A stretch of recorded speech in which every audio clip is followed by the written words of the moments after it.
tout le monde, c'est PulipLPS Love. Puis aujourd'hui, je vous fais une vidéo pour vous parler, en fait, pour continuer ma série Comment bien débuter sur YouTube. Donc, je vous fais cette série-là. Donc, j'ai déjà fait une vidéo précédente, donc dans laquelle j'expliquais le matériel qu'on allait avoir, que vous alliez en fait avoir besoin. Donc, je vous avais dit que je ferais peut-être une partie genre conseils pour faire des vidéos, mais la vidéo durait déjà longtemps. En fait, une petite quinzaine de minutes. Donc,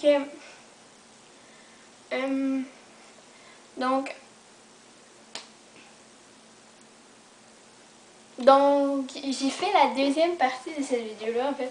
En fait, je fais la partie conseils pour faire des vidéos aujourd'hui. Donc, désolé, je perds mes mots. Hein. Donc, premièrement, je vous conseille, pour faire vos vidéos, dépendant de ce que vous allez faire. Si en même temps vous faites une annonce comme moi en ce moment, ou si vous faites une série que vous n'avez pas, que c'est pas une série genre de Petchup ou de Pulip ou des affaires de même, si c'est genre vraiment une série genre dans le genre que je fais, ou un back to school, ou une affaire de même, essayez de savoir au moins de quoi vous allez parler un peu avant, genre. Mettons, comme moi, hier, j'avais tout préparé mes objets à côté de moi pour pas avoir à me déplacer dans la maison. Sinon, pensez un peu à ce que vous allez dire quand même, parce que vous voulez pas vous retrouver en plein milieu d'une vidéo puis dire ah, ok, ouais, puis là, vous vous mettez à divaguer. Ça n'intéresse pas le public. Donc, ce qu'il faut faire, c'est vraiment... je perds mes mots. Il faut vraiment au moins se préparer pour savoir de quoi on veut parler. Aussi, si vous voyez que vous finissez par dire toujours la même affaire, répéter, essayez de, je sais pas moi, de dire quelque chose qui va raccrocher la personne à la vidéo. Genre une joke ou un fail, genre. Des fois un fail ça peut être planifié, hein. Mais bon, c'est pas laisse faire. Comme ça c'est un fail, pas planifié. Donc ça peut toujours, ça raccroche la personne à la vidéo. Puis, tu sais, des fois la personne va venir pour s'en aller, puis là, ah, c'est drôle, ah, ok, elle va être portée à rester. Donc, c'est un autre conseil. Donc, tu sais, se préparer un peu à l'avance, mais pas genre d'écrire des feuilles, puis de lire la feuille devant la personne. Mais, tu sais, sinon, variez vos vidéos. Donc, faites pas toujours la même affaire dans vos vidéos, genre, mettons vous faites une série Petchup, là. Faites pas toujours la même affaire dans votre série Petchup, là. Mettons, votre série Petchup, c'est pas, je sais pas moi, c'est un chat qui devient magicien, qui dit n'importe quoi, là. Puis que là, le magicien, puis là, à chaque épisode, vous faites toujours genre le magicien fait un spectacle, puis là, il arrive telle affaire. À un moment donné, ça devient plate d'écouter toujours la même affaire. Donc, essayez de varier vos vidéos à chaque fois. Genre. Donc, c'est sûr que ça va arriver, genre, des fois, ça va se ressembler, mais tu sais pas que ça soit pareil, puis de suite, genre. C'est comme on a fait un vlog, justement. Parlez pas toujours des mêmes affaires, puis essayez de parler du sujet de la chaîne, mais pas obligé de rester genre, mettons moi c'est PulipLPS là, donc tu sais, pas obligé de juste parler Pulip puis juste parler de LPS là, de Petchup, mais tu sais, vous pouvez aller divaguer comme moi je fais en ce moment, j'ai un petit sais comment bien débuter sur YouTube, ou mettons que je vous présenter mes animaux, mais là j'ai une deuxième chaîne, fait que tu sais, vous n'êtes pas obligé de faire exactement ce que vous faites, mais pas trop vous éloigner, tu sais.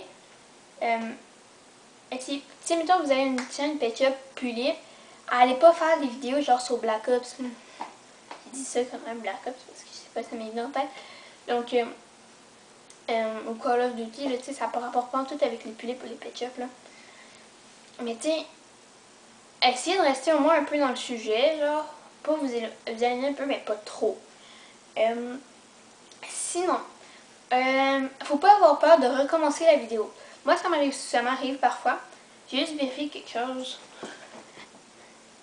Ok. Désolée. Donc, ma caméra coupe parfois. Puis après, il faut recommencer la vidéo. Donc, justement, faut pas avoir peur de recommencer la vidéo. Parce que, ok, des fois, ça peut être plate. Genre, ok, il t'a dit des affaires, genre, vraiment. Tu l'avais vraiment. Mais, tu sais, ça, mettons, je sais pas moi, il y a quelque chose, genre, à la fin, je sais pas moi. la caméra tombe ou quand c'était pas prévu puis que ça fait toute foirer l'affaire. Ou, je sais pas moi, le chat passe en avant de la caméra puis là, vous voyez plus. Tu sais, mettons que le chat passe devant la caméra, ça peut être drôle, ça peut être justement être quelque chose pour raccrocher la personne. Mais si c'est vraiment quelque chose genre, mettons, je sais pas moi, vous vous mettez à oublier tout ce que vous avez dit, puis là vous dites, ok, c'est peut-être, ça veut peut-être vous dire de couper la vidéo puis de recommencer. Parce que sérieusement, si vous prenez pas le temps de recommencer, le monde va voir que, tu sais, ça va pas, ça va paraître que vous êtes pas genre forcé pour recommencer la vidéo parce qu'il y aura un petit enfant. Puis tu sais, ok, même si on coupe au montage, ça fait toujours un petit problème à la fin, genre, parce que Bref, si jamais ça vous arrive quelque chose de ce genre-là, n'hésitez pas à recommencer la vidéo. Justement, moi, avec ma caméra coupe parfois. Puis là, je parle, puis là, je parle, puis là, je parle après 9 minutes, genre. Puis là, je me rends compte que la caméra a coupé. Mais là, je sais pas moi exactement où est-ce que la caméra a coupé. Puis là, il faut que je regarde la vidéo, mais je savais pas exactement l'idée que j'avais. Fait que là, je recommence dans ce temps-là. Justement, je reviens. Bon, je reviens. Bon, je vous reviens. J'ai juste fait clic, clic. Pas le repartir pour pas qu'il coupe, justement. Donc, c'est ça. Si jamais vous avez des problèmes avec votre appareil de filmage, trouvez des solutions. Comme moi, ma caméra, justement, elle coupe. Fait que quand je fais une vidéo, je vais pas faire exprès pour faire une vidéo de 10 minutes. Là. Je vais couper entre les deux, à 8 minutes, parce que souvent, je sais que ça... aux alentours de 8 minutes que ma caméra coupe. Fait que quand ça vous... ou ma caméra vibre, ou tremble, là, si vous avez vu, j'en ai remarqué dans quelques vidéos, ma caméra se met à vibrer n'importe quand. Ça, c'est une bonne raison pour se mettre pour recommencer les choses. Ça, c'est souvent ça que je fais quand ma caméra se met à vibrer. Mais, non. Donc, quand ça vous arrive d'avoir des problèmes avec votre appareil, que ça vous arrive plus qu'une fois, connaissez votre appareil, genre, trouvez des solutions pour pas que ça l'arrive, puis trouvez la cause du problème. Donc moi, je sais que ma caméra vibre souvent parce qu'elle est trop chaude ou parce que la batterie a besoin d'être changée.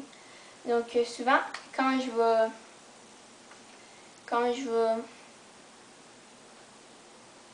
la caméra va se mettre à vibrer, souvent je vais la coucher la mettre à l'horizontale sur un plancher genre froid pour qu'elle refroidisse un peu. Puis si jamais la batterie est quasiment vide, je vais changer la batterie parce que souvent c'est soit la batterie, soit qui est trop chaude la caméra. Donc c'est ça. Ou sinon, le fait qu'elle coupe, mais justement je coupe un petit peu avant, parce que sachant qu'elle coupe à 8 minutes, je coupe en même temps à 6 minutes ou à 8 minutes, sans qu'elle n'a pas coupé. Donc c'est ça. Sinon j'utilise un miroir pour voir, ah ok, elle a coupé là. Ok, ben je sais où est-ce que je suis rendue. Donc c'est ça. Donc sinon, un autre conseil. Justement, là on a parlé des vidéos genre comme je faisais en ce moment. Sinon, si mettons vous faites une série de Pet Shop, comme mettons moi j'avais fait comme Un amour indiscret ou Haunted House ou n'importe quelle série genre Pet Shop, genre que vous connaissez, mettons, je sais pas si vous connaissez Pet Shop Mystery, genre elle a des séries genre mettons quelle série qu'elle a, c'est ce qui est populaire, j'ai suivi la langue. Rien. Bref, une série Pet Shop, quoi. Vous savez ce que je veux dire. Donc, tu sais, ça nécessite genre du temps de préparation avant la vidéo parce que je sais que moi, dans mes débuts, tu sais, quand je commençais à faire les débuts de Un amour indiscret, je savais pas trop comment faire. Puis là, donc je savais pas trop exactement quoi faire. Fait que planifier une vidéo à l'avance, ça non, je le planifiais pas. Je faisais de l'improvisation tout le long. Fait que, tu sais, puis je me suis rendu compte aussi quand vous faites des vidéos dans ce genre-là, première affaire, souvent qu'est-ce qu'on fait quand on commence à faire des vidéos comme ça, vous remarquerez genre les personnes qui commencent à faire, c'est nouveau pour eux de faire des séries Pet Shop ou des affaires de même, ils couperont pas la vidéo pour changer d'endroit, ils vont mettre leur main devant la caméra. Vous remarquerez ça moi je sais qu'il y a beaucoup de personnes que je regarde les vidéos. Puis souvent quand on commence à faire des séries, on met notre main devant la caméra comme ça, puis après on bouge la caméra, puis on l'enlève. Un conseil que je peux vous donner, c'est couper la caméra quand vous voulez changer d'angle. Ça... Parce que souvent au début, on connaît pas trop, on sait pas trop comment faire un montage vidéo. Fait que là, on comprend pas exactement. Non, couper la vidéo. Hein. Donc ça va juste éviter d'avoir à se promener et attendre après la personne qui a fini de marcher pour aller à tel endroit. Puis aussi, ça peut être très utile parce que, mettons que vous voulez faire pleurer un ketchup, ok? Vous coupez la vidéo, vous mettez une goutte, après vous repartez la vidéo, ça paraît pas, ni vu ni connu, puis la goutte tombe, puis vous n'avez pas la pipette en haut qui est là, genre, faut pas qu'elle apparaisse dans la vidéo. Hein. Ou sinon, si t'as pas... sinon tu peux ajuster, mettons qu'il y a quelque chose qui est tombé, quelque chose qui marche pas. Puis aussi, une grande affaire qui est un avantage à ça, c'est que si jamais vous moffez dans la vidéo, vous n'avez pas besoin de tout recommencer. Bon, je vais juste vérifier. Ça fait combien de temps? 2 minutes. Okay. Donc, sinon, n'hésitez pas à faire des montages. Surtout, ben, c'est sûr qu'au début, quand on commence, on ne sait pas exactement comment faire les montages. Mais, essayez d'apprendre avec votre logiciel. Donc, moi, je sais que au début, j'utilisais pas mon ordinateur à moi. Avant que j'achète mon ordinateur, j'utilisais l'ordinateur de mes parents, en fait. L'ordinateur portable de mes parents. Donc, j'avais Windows Movie Maker. Pas Windows la Movie Maker, Windows Movie Maker, la vieille version, en fait. Puis je sais que je me suis habituée avec cette version-là qui était plutôt simple. Donc, qui n'était pas difficile à utiliser. Désolée, je vais me tasser parce que j'ai du soleil dans la face. Donc, qui était simple à utiliser. Donc, qui était, mets la vidéo là, puis tu as juste à cliquer là pour avoir des sous-titres. Donc, c'était simple. Donc, par exemple, quand j'ai acheté mon ordinateur portable, j'ai changé pour Windows Live Movie Maker. C'est une mise à jour. En fait, c'est juste que mon ancien ordinateur ne pouvait pas le... En fait, je sais pas. On l'avait pas. Donc là, je l'ai eu. Puis je sais qu'au début, j'avais de la misère à le comprendre, le logiciel. Donc, je comprenais pas exactement comment tout marchait, genre. Fait que, comment mettre ça, faire ça. Puis au fur et à mesure des vidéos, j'ai compris exactement comment ça marchait. Puis là, maintenant, mon logiciel montage, je connais sur le bout des doigts. Là. De même, là, je sais, tu me demandes telle affaire, je vais te dire, ok, tiens, tu veux faire ça, ok, ça. Il y a encore des petites affaires que je comprends, qui sont un petit peu plus compliquées, mais, tu sais, je connais mon logiciel sur le bout des doigts. Là. Donc, inquiétez-vous pas si jamais au début, vous ne comprenez pas exactement votre logiciel de montage. Vous allez finir par le reconnaître, vous allez savoir les techniques, vous allez savoir quoi faire. Ça va venir, tout ça.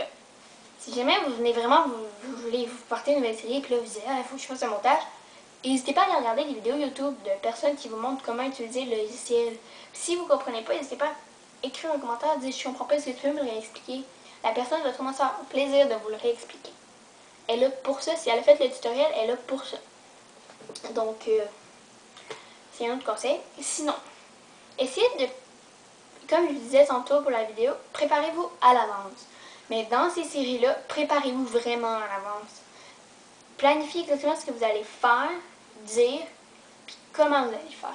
Planifiez l'ambiance, la luminosité, telle affaire, la coupure à tel endroit, tel personnage qui fait ça, parce qu'un petit détail peut tout changer. Donc, essayez de mettre de la cohérence dans votre vidéo. Je reviens, je vais juste regarder comment ça va. Donc, préparez-vous à l'avance parce que quand quelqu'un est pas organisé, ça paraît dans la vidéo. Ok, peut-être pas quand vous commencez, là, vous regardez la vidéo puis vous dites, hey, même si ça paraît pas. Mais de plus en plus, parce que moi, ça fait déjà un an que je suis sur YouTube. Sur le 23 septembre, ça va faire un an que je suis sur YouTube. Donc, avec l'habilité qu'on développe au fur et à mesure qu'on fait des vidéos, on finit par remarquer plus les petits détails. Donc moi, je sais que je remarque plus quand la personne n'est pas organisée puis quand la personne est organisée. Donc, une bonne série va être organisée. Enfin, vous avez besoin, au pire, si jamais vous avez peur d'oublier votre texte, écrivez-le, tapez-le à l'avance tout au complet. Ok, c'est long, mais ça peut vous sauver du temps des fois. Hein, parce que vous avez même plein milieu de la vidéo, vous ne savez pas quoi dire. Donc, ok, préparez-vous à l'avance. Vous n'êtes pas obligé d'écrire un texte. Comme moi, j'écris pas un texte à chaque fois. Je m'écris toujours un début de texte, des options que je pourrais prendre si jamais ça arrive ça, mais c'est tout ce que je vais dire. Quel personnage je vais dire. Mais ok, des fois ça arrive que vous pouvez faire une petite improvisation, genre oh lui il dit ça finalement parce que ça match plus. Mais improvisez pas tout un bout, genre toute la vidéo.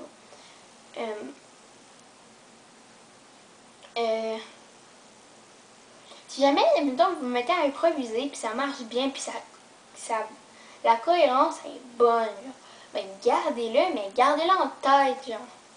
Puis ça veut dire que vous pouvez être bon pour improviser, mais n'hésitez pas, genre, à aller modifier la chose si jamais ça n'a pas marché.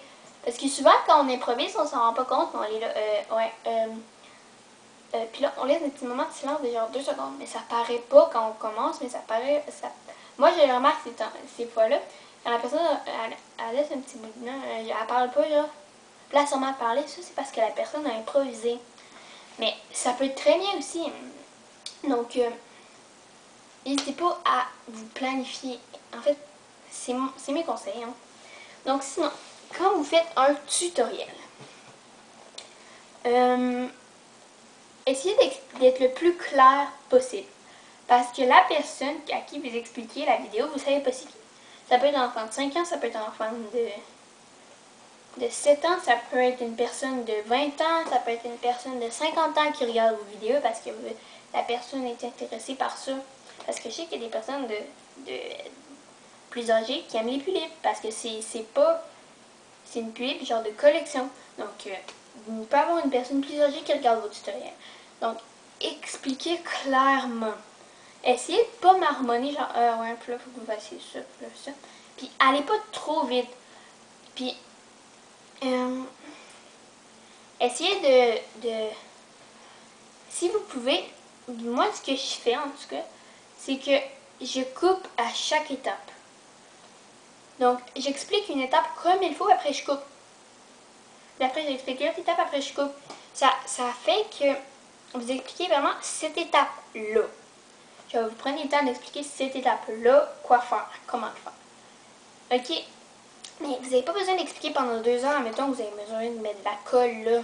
Mais si vous avez besoin de plier une feuille de papier, mettons, je sais pas moi, vous faites de l'origami, ben expliquez-le clairement. Mettons que vous faites l'origami, justement, arrivez pas genre le faire avant, puis là, vous dites ah vous faites ça, vous faites ça, vous faites ça, puis après ah ça donne ça. Essayez de le faire avec les personnes. Ça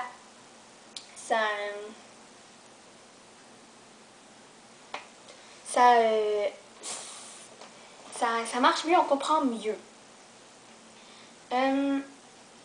Sinon, l'autre affaire que je peux vous dire, tu sais, souvent quand on commence les vidéos, on commence telle affaire.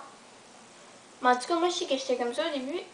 J'hésitais à faire, ça me faisait de faire des tutoriels parce que je savais faire des choses. Mais parce que je commençais avec les pulipes, je voulais pas faire le tutoriel parce que je me disais, oh, j'ai peut-être pas assez d'expérience. Mais n'hésitez pas, si vous aimez que vous avez une idée de tutoriel, faites-le. Au pire, si jamais la vidéo ne marche pas, les autres n'aiment pas, vous la supprimerez. Mais faites-le. Parce que moi, je sais que les vidéos qui ont le plus de vues sur ma chaîne ces temps-ci, c'est les tutoriels, justement. N'hésitez pas à aller faire les tutoriels. Ça peut être vraiment utile. Puis les personnes autour de vous, peut-être eux autres savent faire telle affaire, mais ils se demandent comment faire cette affaire-là. Puis même si ça paraît bien simple, genre de faire une chaise, comme je sais que moi, aller faire une chaise, j'ai 200 vues et plus sur cette vidéo-là. Faire une chaise, ok, ça paraît simple, mais il y a d'autres personnes qui se demandent comment faire. Il y a une petite affaire que vous pouvez savoir faire que les autres ne savent pas faire, puis ça peut être vraiment utile. Fait que n'hésitez pas à aller faire vos tutoriels, ça peut toujours être utile. Donc, ça peut vraiment aider votre chaîne, sérieusement, là. Mais sinon, quand vous avez une idée de vidéo, faites-la. Si jamais vous n'avez pas accès à votre caméra, vous ne pouvez pas le faire tout de suite, écrivez l'idée. Moi, c'est ce que je fais. Mettons, des fois que je dors pas la nuit puis j'ai des idées genre de vidéos, je l'écris sur mon iPod dans mes notes. Puis j'ai dit, ah, puis le lendemain, ah oui, c'est vrai, j'ai cette vidéo, j'ai fait, puis c'est cool. Mais, n'hésitez pas. Donc, sinon, un autre conseil que je peux vous dire. Planifiez un peu à l'avance. Ayez le matériel requis pour ne pas avoir à courir dans toute votre maison pour aller chercher vos choses. Hein.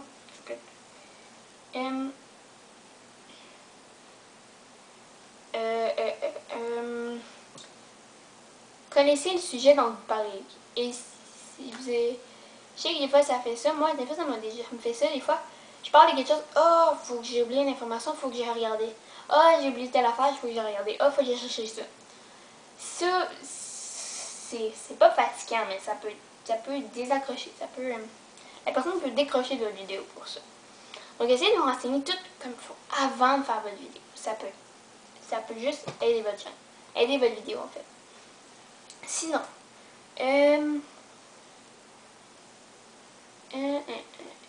essayez, oui. Tu sais, mettons que vous êtes nouveau sur YouTube, essayez de ne pas vous faire reconnaître négativement. Donc, je sais que moi, j'ai demandé, quand j'ai commencé sur YouTube, j'ai demandé des recommandations à des personnes, à des youtubeurs que j'aimais beaucoup, que j'écoutais beaucoup les vidéos ces temps-là, puis que j'admirais beaucoup dans ce temps-là.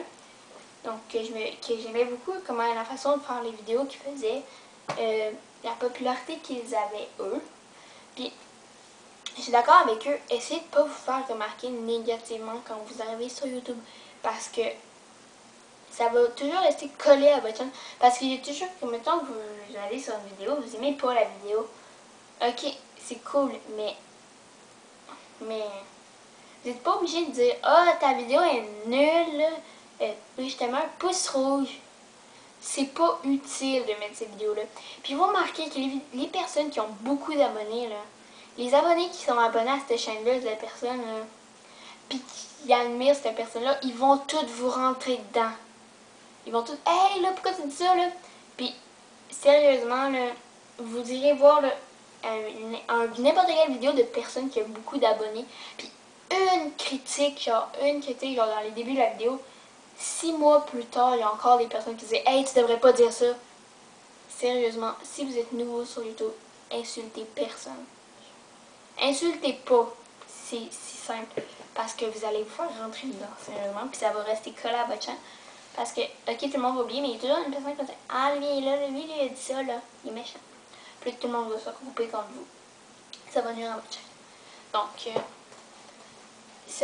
vous n'avez pas besoin d'interagir, vous avez juste dit, si mettons vous n'aimez pas la vidéo, vous pouvez juste quitter la vidéo puis rien faire. Hein. Puis c'est tout. Puis essayez de pas vous moquer des gens, genre.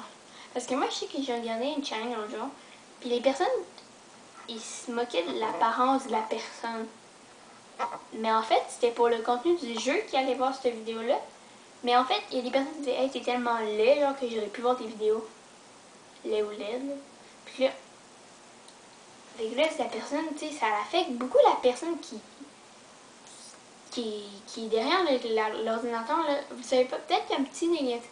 Vous savez pas ce que la personne a enduré juste avant.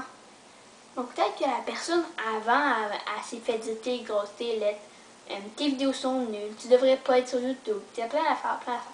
Peut-être qu'elle s'est chicanée avec ses amis la même journée, peut-être qu'elle s'est chicanée avec ses parents juste avant. Peut-être que cette personne-là, elle a juste pas le goût de recevoir un commentaire négatif, puis elle va vous rentrer dedans, mais d'aplomb. Ou elle va vous bloquer, elle va vous signaler pour une petite affaire, mais c'est parce que vous savez pas ce que cette personne-là a enduré juste avant. Donc, sérieusement, essayez de ne pas vous faire remarquer négativement, ça va juste aider votre chaîne. Donc, sinon, des abonnés, ça se gagne pas en criant ciseaux, ils s'abonnent quand vous faites des vidéos. Moi, je sais qu'avant, je faisais des vidéos genre une fois par 3 mois, genre, en fait, une fois par mois. J'avais genre 5-6 abonnés, puis je me disais, hey, pourquoi j'ai pas d'abonnés? C'est bizarre. Depuis que je fais mes vlogs, genre, les abonnés ont monté en flèche, genre, j'ai plus de vidéos. genre, tu sais, j'ai au moins un abonné ou deux de plus par semaine. Puis c'est parce que je fais des vlogs toujours, genre. C'est le fun à suivre quelqu'un qui fait des vlogs, des vidéos, genre pas au mois. Ça dépend de la personne. Puis du contenu qu'il présente. Comme, mettons Gus DX. C'est un youtubeur qui fait du Minecraft. Puis lui, il propose des vidéos pas très souvent. Parce qu'il y a une vie de famille chez lui. Il y a une vie de famille, puis ça, tout le monde le comprend. Tout le monde accepte. Ok, c'est cool. Ok, on va respecter ça, on accepte que tu... Mais le monde reste accroché à sa chaîne. Il y a au-dessus de 80 000 abonnés, cet homme-là. C'est parce que il surpasse... Il est vraiment bon. Il a du contenu, genre, mais vraiment bon, là. C'est de l'excellence. Puis, c'est parce que si jamais vous prévoyez de ne pas faire des vidéos souvent sur votre chaîne, mettez du contenu, mais travaillez sur le projet, travaillez dessus pour que les personnes se disent « Ah oui, c'est bon ton projet, ok, c'est vrai ça prend beaucoup de temps à faire ou t'es pas libre ces temps-ci, ok, c'est correct. » Mais c'est parce que si vous préparez une vidéo à l'arrache, genre je ferai pas de montage, pas beaucoup, puis je vais le mettre tout de suite sur YouTube, puis j'en fais pas avant genre 3 semaines. Mais les personnes vont peut-être pas être portées à s'abonner à votre chaîne. Donc justement, pour ce qui est des abonnés, comme je disais, donc, ça se gagne pas, il faut pas gagner ça du jour au lendemain. Juste c'est ça là. Souvent vous allez voir, parfois ça arrive que vous allez voir des chaînes avec 0 vidéo puis genre 34 abonnés. Ça c'est parce que cette personne-là a sûrement eu une autre chaîne auparavant. Puis elle a dit ça c'est ma nouvelle chaîne, abonnez-vous. Ces personnes-là, les personnes vont aller s'abonner à la chaîne. Puis ça. Mais découragez-vous pas si après une semaine vous n'avez pas d'abonnés, c'est normal. Vous débutez sur YouTube. Plus vous faites de vidéos, même si vous me dites, moi aussi je me dis ça au début, mais même si je fais des vidéos, il n'y a personne qui regarde, il y a personne qui va, ça sert à quoi de faire des vidéos? C'est faux. Plus vous faites de vidéos, plus il va y avoir de chances que les personnes le voient. Parce que si vous mettez une vidéo, genre un vidéo, puis là, vous attendez que les personnes viennent le voir. Ben, votre vidéo, elle va pas apparaître très souvent là, dans la liste. Là. Tandis que moi, tandis que si vous mettez genre 40 vidéos, ben pas toutes d'une shot non plus, là. Si vous mettez genre full vidéo, il y a plus de chances que quelqu'un remarque votre vidéo. Ah, ok, je vais aller voir ça. Donc, n'hésitez pas à faire des vidéos. Hein. Il y a quelqu'un qui va venir s'abonner à ma vidéo. Découragez-vous pas, ça prend du temps à avoir des abonnés. Mais, c'est ça. Ils vont venir finir, il y en a au moins un qui va finir par aller s'abonner à votre chaîne. À part si vous êtes vraiment négatif. Hey là, j'aime pas ces personnes-là, puis blablabla. Là, peut-être que ça va se voir. Donc, sinon, je pense que j'ai fait le tour. C'est une vidéo qui va être quand même assez longue, j'imagine. Puis c'est ça. Si vous avez des questions, n'hésitez pas à les poser dans les commentaires. Puis c'est ça. Donc, je vous dis bye bye tout le monde. À la prochaine vidéo.